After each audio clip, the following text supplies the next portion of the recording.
Y vamos a la entrevista de esta noche. El 44% de los chilenos no entiende lo que lee. Resultado del segundo estudio de competencias básicas de la población adulta, entregado por la Universidad de Chile. La cifra prácticamente no ha variado desde 1998. Incluso se podría hablar de una foto. Estancado está este nivel. Vamos a conversar más acerca de este relevante tema. Nos acompaña David Bravo, director del Centro de Microdatos de la Universidad de Chile, y Bernardo Ramírez, gerente general de la OTIC de la Cámara Chilena de la Construcción. En conjunto han llevado a cabo esta investigación. Bienvenido, David. Bernardo, gracias por estar aquí en CNN Chile.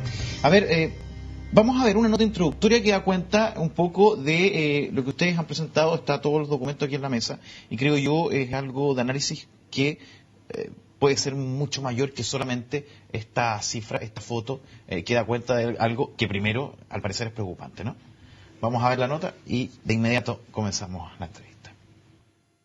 Hace más de 10 años que José trabaja en la construcción. Reconoce que cada vez que sus jefes le entregaban un texto con diversas instrucciones, enfrentaba una situación bastante particular. En realidad no se entendía bien, porque uno está acostumbrado a lo que es terreno, no. Un grave problema para José y que es mucho más común de lo que uno cree. Según un estudio de competencias básicas de la población adulta en Chile, más del 44% de las personas entre 15 y 65 años no entiende lo que lee, ya sean textos, gráficos o área cuantitativa, es decir, en aquellas preguntas donde se debe realizar una operación matemática simple.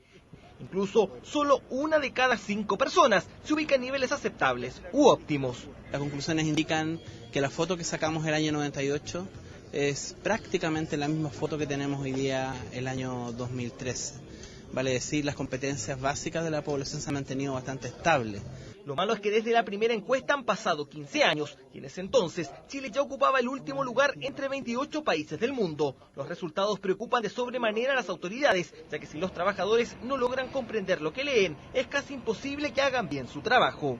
Los anuncios de seguridad, las instrucciones básicas de cualquier trabajo tienen que ver con esto y por lo tanto en la medida que avancemos en esta área vamos a poder mejorar la productividad, la seguridad, ¿no es cierto?, y los salarios esperamos de los trabajadores de todos los ámbitos. Según los expertos, a pesar de la edad, los adultos pueden mejorar estas competencias con algo muy simple: leer seguido el diario, una revista o un libro. El hábito de la lectura genera mayor comprensión cuando uno le toca lidiar con documentos, le toca lidiar con el periódico.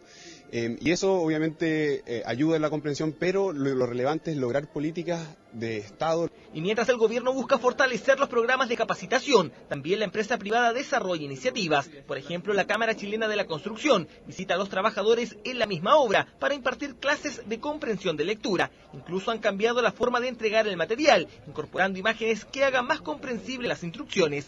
Una ayuda que José valora. Ahora me puedo parar a ver un plano y entiendo más de lo que se trata. Un tema que inquieta, más aún cuando el país volvió a bajar en el ranking de competitividad mundial, donde se señala a la educación como una de las tareas pendientes. Rodrigo Guerra, CNN Chile. Ahí está la nota de Rodrigo Guerra. David, quiero comenzar contigo a propósito de la parte técnica. Evidentemente ha pasado mucho tiempo y creo es relevante saber que se ocupó una metodología muy similar, ¿no?, al momento de poder decir, este estudio, y tú lo decías en la nota, es una foto de lo que ocurrió el año 98. Claro. El año 98 nosotros le aplicamos este estudio a una muestra representativa de la población a nivel nacional, 3.500 individuos aproximadamente. 2013 hicimos exactamente lo mismo. Esas personas que fueron seleccionadas al azar, además de un cuestionario, se les aplicó esta prueba especialmente diseñada para ser aplicada sobre adultos. En esta oportunidad aplicamos exactamente las mismas pruebas, los mismos ítems, las mismas preguntas, el mismo instrumento. Una vez que estos datos se recogen, estas pruebas se procesan, se corrigen. Aquí no son todas preguntas con respuesta abierta. Por lo tanto, ¿podemos recordar algunas de las preguntas a propósito de cómo estas personas van percibiendo lo que le están preguntando? Porque, a ver, quiero sacar una conclusión aparte. Además de leer, muchas veces, más de alguno preguntará, ¿qué es lo que quiere decir al momento de plantearme tal inquietud? Bueno, esta prueba fue diseñada hace 20 años atrás por distintos expertos internacionales. Y el objetivo era que las personas, tomando estímulos de la vida cotidiana o de la vida laboral, efectivamente pudieran responder algunas preguntas donde se utilizaran ciertas competencias o habilidades. Entonces, por ejemplo, estamos hablando de un certificado, perdón, una etiqueta de un remedio, por ejemplo. Entonces, las personas abren su prueba en una primera pregunta y aparece una etiqueta de un remedio con algunas instrucciones, y la primera pregunta es una pregunta puntual, por ejemplo, sobre cuál es la frecuencia, cuál es el número máximo de veces que se puede tomar ese remedio. Lo cual sale en la etiqueta. Exacto. Entonces ahí es donde las preguntas varían de acuerdo a su nivel de dificultad. Si efectivamente lo que se pregunta aparece exactamente, literalmente, en la etiqueta, entonces básicamente es una tarea de leer y encontrar exactamente la frase. Es una pregunta que tiene un nivel de dificultad menor. Si en realidad las personas tienen que tomar la información, procesarla y deducir, el nivel de dificultad es mayor, ¿cierto? Así es como en realidad todas estas preguntas tienen asociados niveles de dificultad. O, por ejemplo, pero están todas ambientadas no son problemas abstractos, son problemas de uso diario, concreto. Exacto. Por ejemplo, mirar un horario de buses, o, por ejemplo, un aviso en el que se extrae información sobre para comprar las entradas, por ejemplo, para un determinado espectáculo. Había una pregunta muy interesante que era las calorías que tienen determinados alimentos. ¿Ya? La persona tenía que calcular cuál era la dosis adecuada para mantener cierta dieta, y en función de las calorías de cada uno, las posibilidades alimenticias que tuviera. Y esas preguntas son las que van despejando si la persona cumple o no cumple. Y para responder, entonces, algunas de las preguntas, tú tienes que usar información impresa, y en algún caso se trata de preguntas en las que tienes que analizar texto.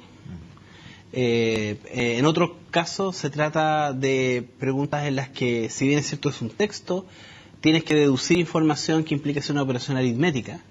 Por ejemplo, dada la información que está allí, la pregunta es ¿cuál es el costo de que yo vaya con mi familia, por ejemplo, al cine? Eso tengo que multiplicar, ¿no? Y ponía, me imagino, los valores de cada ítem, de la entrada. Que son operaciones cotidianas. Entonces, las operaciones aritméticas, por ejemplo, están asociadas a cuestiones de la vida cotidiana, de la vida laboral, o interpretación de mapas o de gráficos. Esa es más o menos la prueba. Y cuando esta prueba se diseñó, se establecieron límites, de manera tal de que uno pudiera definir qué es lo que es realmente el nivel 1, que es el nivel inferior, y que básicamente es el nivel que uno podría llamar como de analfabetismo funcional. Por ejemplo, en texto, efectivamente equivaldría a que en realidad las personas no entienden lo que leen, salvo que la pregunta sea muy evidente, ¿cierto? Sería como que en realidad yo estoy leyendo, mirando este libro y en realidad le hago una pregunta que simplemente consista en leer el título, ¿cierto? Son cosas muy evidentes que, por supuesto, una persona que sabe leer la puede responder, pero en realidad lo que se está midiendo acá es si la persona es alfabeta verdaderamente de hecho, ¿cierto? Y en el área cuantitativa, el nivel 1 es básicamente, son personas que, si bien es cierto, saben sumar, restar, multiplicar, pero son capaces de hacerlo a un nivel muy bajo, en términos de que no lo pueden aplicar, ¿cierto?, a la realidad. Bueno, ese nivel, en realidad, que en los países europeos en el año 98 fluctuaba, ¿cierto?, entre 5%, 10%, 20%. En Chile llegó a ser 50%, ¿no? Entonces, muy importante, porque en realidad eso es lo que se ha conocido, como que en Chile no entendemos lo que leemos, 1 de cada 2 chilenos, en realidad ese nivel de analfabetismo. Pero en realidad tal vez el punto más, y hasta aquí llego yo para que Bernardo pueda continuar, tal vez el elemento que más llamó la atención en su oportunidad fue que cuando esta prueba se diseñó, se tiró la línea en el nivel 2. El nivel 2 sería un nivel deficiente de competencia. No es analfabetismo, pero en realidad son operaciones muy básicas. En lectura, en interpretación de textos, de mapas, en la dimensión cuantitativa. Y la proporción de la población chilena que está en el nivel 1 o el 2, que es deficiencia completa, es 80%. 80% de la población en el año 98. Y ahora hicimos la medición en el año 2003. 80%. Entonces, muy impresionante la cantidad de... la proporción de la población que realmente tiene niveles deficitarios. Bernardo, debería decir, no es impresionante, es dramático. La sorpresa fue mayor. Sí, fue mayor, porque fue una sorpresa que hoy día es dramática. Y fue sorpresa porque nosotros pensábamos con David al principio, antes de iniciar el trabajo campo, que la lógica decía que la evolución entre el 98 y el 2013 debía ser positiva, debíamos tener un salto importante. ¿Por qué? Porque veíamos que un grupo etario, que son las personas que en el 98 estaban entre los 50 y 65 años, personas que tenían menos educación, menos años de escolaridad, salían de la muestra que iba a ser tomada en el 2013. Por lo tanto, la intuición decía, el impacto va a ser un crecimiento. Y vamos a ver si era relevante, un crecimiento potente o algo limitado. Y nos encontramos que estamos estancados. El 80% de los chilenos están en ese nivel, como dice David, 1 y 2. Lo cual... yo creo que no es impresionante, es dramático. Ahí hay un dato que no es menor y lo vamos a conversar a la vuelta a la pausa, que tiene que ver con todo lo que ha pasado a nivel educacional en ese tiempo. Básicamente, han habido muchas cosas. Se extiende la jornada, por ejemplo, uno asume que al momento de entrar a los países de la OCDE, también tiene que haber una preparación mayor y las consecuencias que puede traer en el término de la competitividad, que es lo que apuntaba también la nota, que me parece a mí relevante. Hay aspectos políticos que también se desprenden de este análisis. Conversemos a la vuelta, ¿les parece? Sí. Seguimos luego una pausa con esta interesante conversación.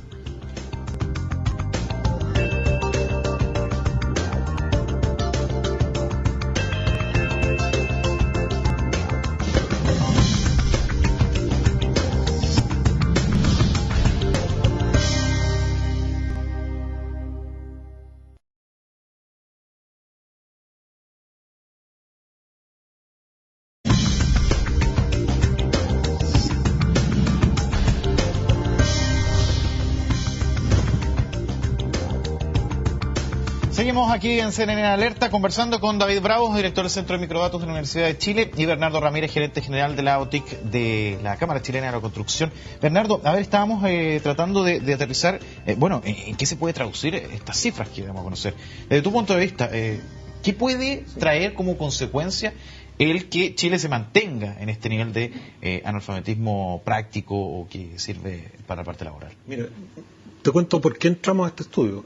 Nosotros llevamos casi 40 años trabajando en lo que es formación y capacitación de trabajadores. Y nos dimos cuenta que una barrera importante para lograr ciertos objetivos educacionales era que la gente no entendía lo que leía. No podía hacer operaciones matemáticas básicas, por lo tanto todo proceso de aprendizaje se ralentiza. Pero después de recibir esta terrible noticia, nos empezamos a preguntar cosas que van más allá del ámbito económico, que evidentemente el ámbito económico va a repercutir en que empresas que tal vez tienen que decidir dónde instalan sus operaciones, ya sea en Latinoamérica, en Chile, o decidir tal vez irse a Europa Oriental, tal vez con estos resultados van a decir, por Dios, tenemos problemas en Chile de capital humano, vámonos a otros países donde la productividad en la empresa sea mayor, dado las deficiencias que hay en Chile de sus personas. En una comparación a Latinoamérica, o David, no sé quién podrá contestarme, ¿cómo estamos? Porque evidentemente uno empieza a mirar, conocimos recientemente la baja de Chile a nivel competitivo, a nivel mundial, seguimos liderando Latinoamérica, pero evidentemente hay una merma. ¿Cómo estamos en comparación, qué sé yo, Argentina, Uruguay o países de la región?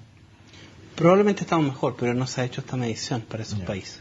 Ya. Entonces, es un dato muy relevante a propósito de las consecuencias que puede tener, ¿no? Claro, en verdad esto no se ha aplicado a otros países latinoamericanos. De hecho, Chile fue pionero al participar en este estudio.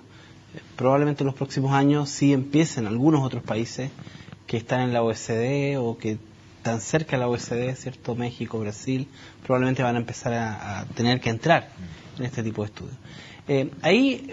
Para estos países lo que ha ocurrido es que se ha producido este tema de que, bueno, mientras no se sepa, ¿cierto?, mejor. Claro. Y acá, de alguna manera, lo que nos pasó hoy día, uno también podría rotularlo, ¿cierto?, como una suerte de verdad incómoda. Porque, como este estudio no se había replicado, probablemente no había estado al centro de las preocupaciones. Ahora mostramos los datos y en realidad la pregunta es ¿qué vamos a hacer con esto? Porque tenemos un problema, nos acabamos de dar cuenta que tenemos un problema que 15 años atrás dijimos lo tenemos, tal vez se va a abordar de esta manera o de esta otra manera.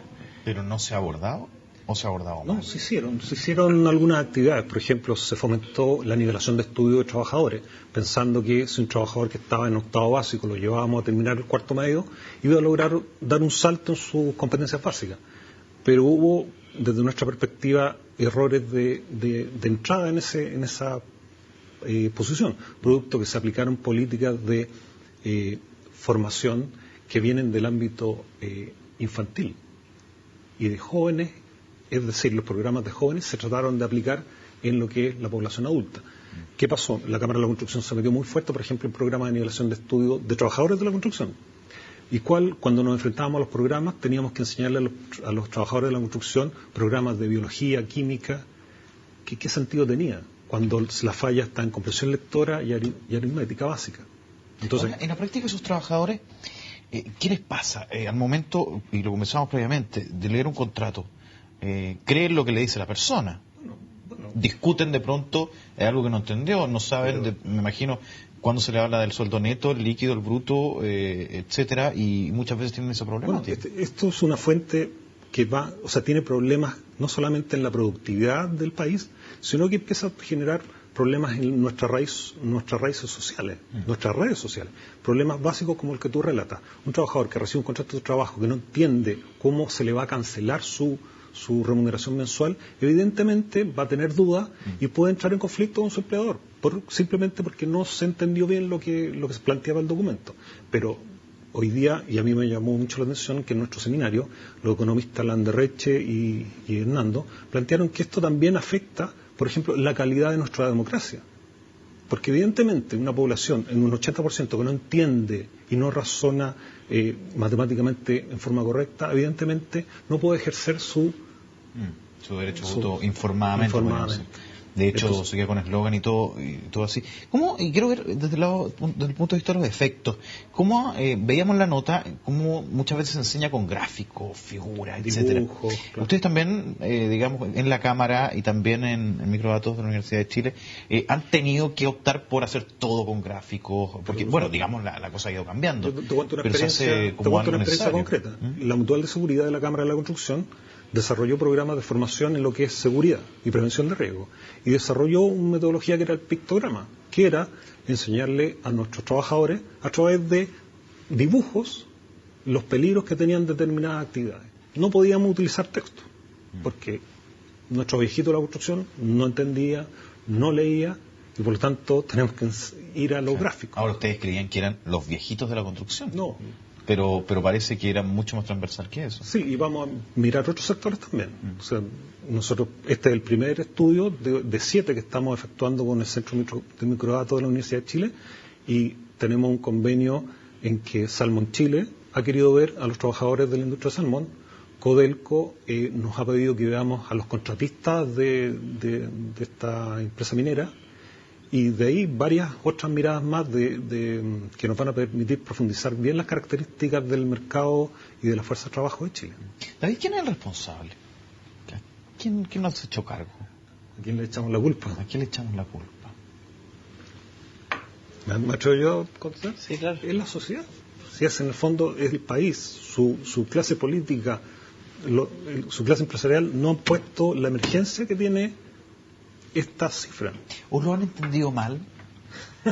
Me pregunto yo, porque de pronto lo que hace muy poco veíamos que dentro de las prioridades que se ponían en la educación era aumentar la hora de matemáticas, algo que en una vorágine económica parece coherente. pero se ha descuidado quizás el área lectora, etcétera. ¿No hay unas prioridades mal entendidas? O quizás no analizar un problema un poquito mayor. Pero sumemos otro actor, las familias también, que deberían incentivar que sus hijos fomenten la lectura. También estos indicadores dicen que tampoco han hecho su trabajo. Entonces, yo creo que la sociedad en su conjunto está al déficit. La pregunta es cómo enfrentamos y tratamos de solucionar este problema. Ahí está viendo que, los hombres son los que tienen mayores niveles que las mujeres para poder inferir información de documentos. ¿Es tan claro eso respecto al género y finalmente cómo interpretan un texto? Hay bastante evidencia de que en general las mujeres, esto se ve en las pruebas de estudiantes, las mujeres en general tienden a tener mejores resultados en lo que tiene que ver con verbal, texto, ¿cierto?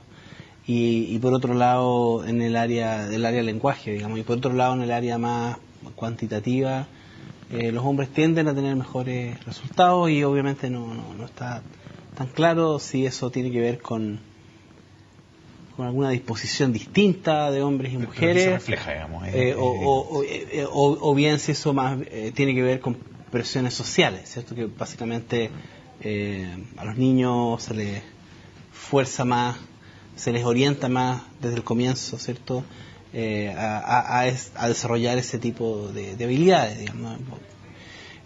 Y acá esto es bastante coherente, es simplemente como el reflejo de lo que nosotros ya vemos en el CIMSE o cuando vemos la PCU, encontramos bastante coherencia.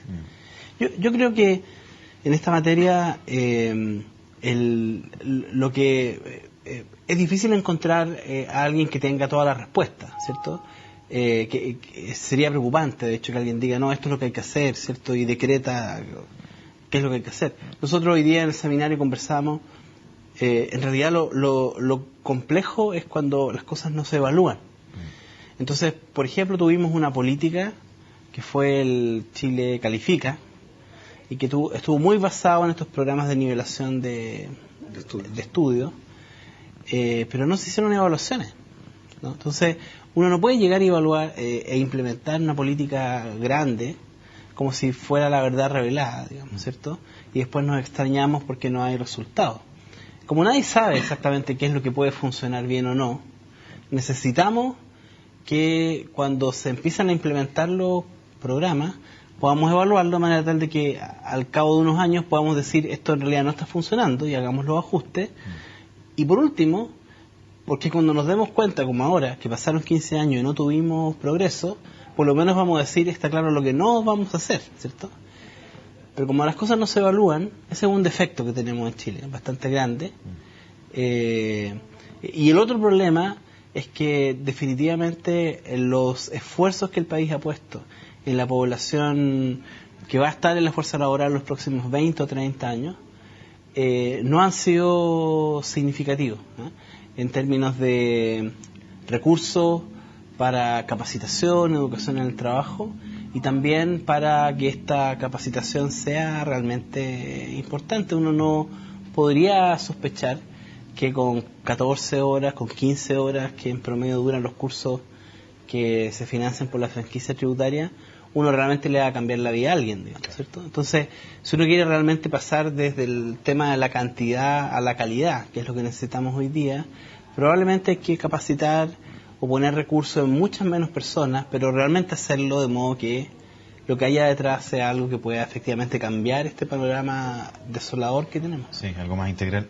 Para finalizar, Bernardo, el próximo estudio específicamente, ¿en qué temática? Estamos en trabajo campo en el área de salmones, los trabajadores del mundo del salmón. Específicamente en ese rubro. Pero después vienen trabajadores del sector construcción, trabajadores de Codelco, también vamos a evaluar el programa Chile Valora, y tenemos un trabajo de caracterización del trabajador del sector construcción, donde vamos a hacer 3.000 encuestas a trabajadores, y otro de caracterización de las empresas constructoras, que son un estudio de 1.500 encuestas a empresas del sector construcción. Y quería, antes de terminar un poco, Rafael, comentarte, yo creo que estas cifras, como dijimos, son dramáticas. Y estamos justamente en un periodo electoral. Yo creo que los 9 candidatos a la presidencia de la República deberían estudiar las cifras que estamos entregando al país y poder generar ideas en conjunto que puedan apuntar a lo que dice David, algunas políticas que después puedan ser medidas. Muy buen mensaje, ¿eh? Y bueno, y también interpreto que están abiertos a poder reunirse, entregar más información y poder... Por supuesto, sí, la vocación de la Cámara de la Constitución es haber hecho este estudio y ponerlo a disposición del país. Es un hecho significativo que una entidad privada ponga un bien público a disposición de la ciudadanía y de los candidatos presidenciales. Y sobre todo con los resultados que además trajo. Exacto. Bernardo, David, muchísimas gracias por estar con nosotros. Gracias. Que estén muy bien, usted siga con nosotros, ya estamos con más información.